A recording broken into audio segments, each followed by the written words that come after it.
I speak to you today as a lifelong supporter and true friend of Israel. I'm a newcomer to politics, but not to backing the Jewish state. I came here to speak to you about where I stand on the future of American relations with our strategic ally, our unbreakable friendship, and our cultural brother, the only democracy in the Middle East, the State of Israel. My number one priority is to dismantle the disastrous deal with Iran. Iran has already, since the deal is in place, test-fired ballistic missiles 3 times. Painted on those missiles, in both Hebrew and Farsi, were the words, "Israel must be wiped off the face of the earth." You can forget that. The United Nations is not a friend of democracy. It's not a friend to freedom.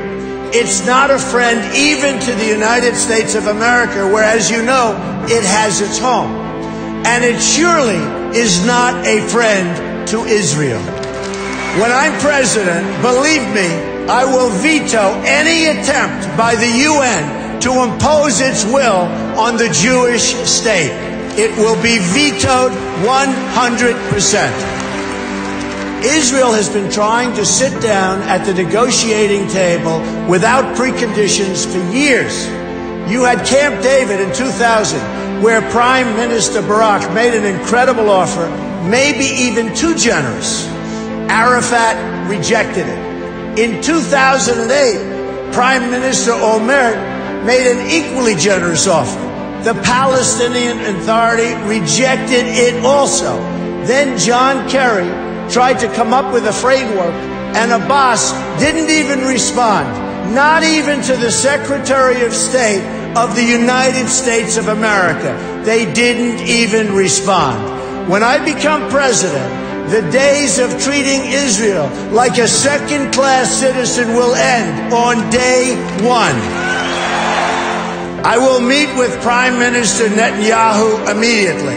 I have known him for many years and will be able to work closely together to help bring stability and peace to Israel and to the entire region. Meanwhile, every single day you have rampant incitement and children being taught to hate Israel and to hate the Jews. It has to stop. When you live in a society where the firefighters are the heroes, little kids want to be firefighters. When you live in a society where athletes and movie stars are the heroes, little kids want to be athletes and movie stars.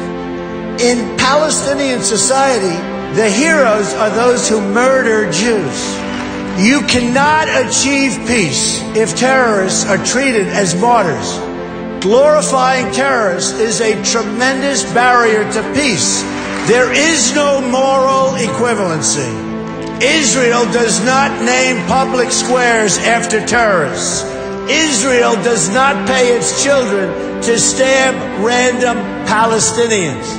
You see, what President Obama gets wrong about deal-making is that he constantly applies pressure to our friends and rewards our enemies. But when the United States stands with Israel, the chances of peace really rise, and rises exponentially. That's what will happen when Donald Trump is president of the United States. We will move the American embassy to the eternal capital of the Jewish people, Jerusalem.